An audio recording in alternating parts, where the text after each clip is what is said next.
Start on the ICR Chatbot, where Quick Compute lives behind the plus menu. The tutorial does not show login or account setup. It begins where a user needs the feature.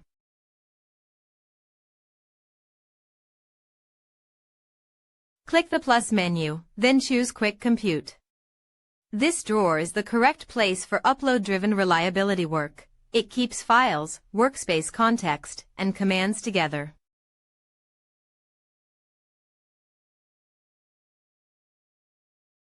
Attach the public Fleiss long-form CSV.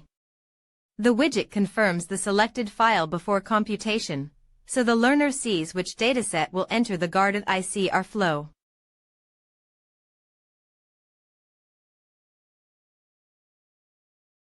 Use Insert Quick Compute command instead of silently running a state-changing action.